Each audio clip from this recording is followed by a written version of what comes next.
뭐하는 대교.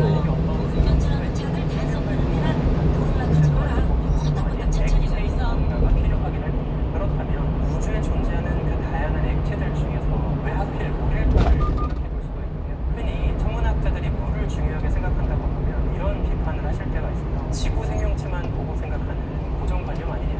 물이 없어도 다른 액체로 생명 활동할 수 있지 않겠냐. 이런 이야기 하시는 분들이 되게 많거든요. 근데 제가 자신 있게 말씀드릴 수 있는 건 단순히 지구에서만의 고정관념으로 액체 물을 중요하게 생각하는 건 아닙니다. 다른 과학적인 관점으로 봐도 액체물은 아주 중요한 특징을 갖고 있어요. 일단 몇 가지만 좀 소개를 드리면 물이 뭐죠? H2O, 수소 2개, 산소 하나로 만들어진 분자입니다. 근데 중요한 게 뭐냐면 우주를 구성하는 화학 성분들의 함량을 쭉 비교했을 때 제일 많은 75%가 수소이고 그 다음으로 두 번째로 많은 게 헬륨이고요. 그리고 그 다음으로 그나마 가장 많은 애 중에 하나가 산소입니다. 근데 헬륨은 보통 화학적인 결합 반응을 하지 않아요. 따라서 사실상 화학적인 결합과 반응이 가능한 애들 중에서 제일 많은 게 수소와 산소인 거죠. 결국에 물이라고 하는 건 우주에서 화학적인 반응이 가능한 성분들 중에 제일 흔한 것들만으로 모인 존재라는 겁니다. 그래서 물 자체는 사실 찾기 그렇게 어렵지 않아요. 우리가 물을 찾기가 어렵다고 하는 건 액체 상태의 물을 찾기가 어려운 거죠. 기체나 고체로 얼어있거나 증발한 상태의 물은 우주에 되게 많이 있습니다. 일단 첫 번째,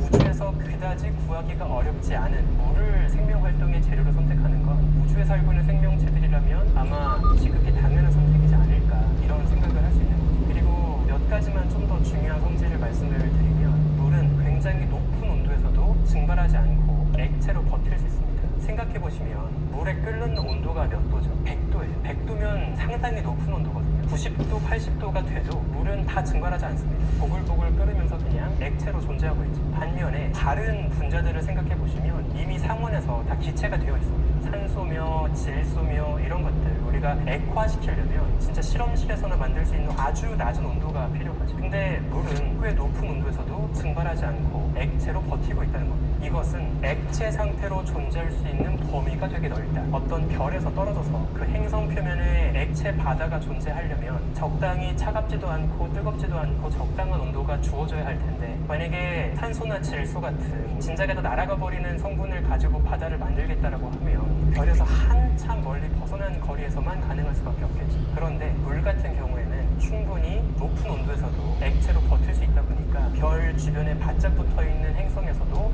물로 이루어진 액체 바다가 가능한 거예요. 확률적으로도 만약에 어떤 생명 활동을 누군가 하고 있다면 구하기도 쉽고 높은 온도에서까지도 액체로 안정적으로 존재하는 물을 선택하는 게 제일 영리한 선택이지 않겠냐 이런 생각을 해볼 수 있다는 거죠. 물은 또 우리가 어떻게 생각해 볼 수 있냐면 최고의 용매, 여러 화학 물질을 녹일 수 있는 아주 좋은 재료가 됩니다. 우리가 생명 활동이라는 건 결국에 영양분도 녹이고 노폐물도 녹이고 물 자체가 생명체에 담겨있는 물 자체가 여러 화학 반응의 무대가 되어야 하는 거거든요. 근데 만약에 여러 화학 물질들이 녹지 못하는 그런 기름 같은 액체다라고 하면 그건 아무런 생명 활동을 할 수가 없을 겁니다. 그래서 물은 아주 좋은 용매다 보니까 반응성도 좋고요. 그것도 생명 활동에 아주 좋은 선택지라고 볼 수 있겠습니다. 뭐 간단하게는 우리 태양계만 해도 태양계 외곽으로 가면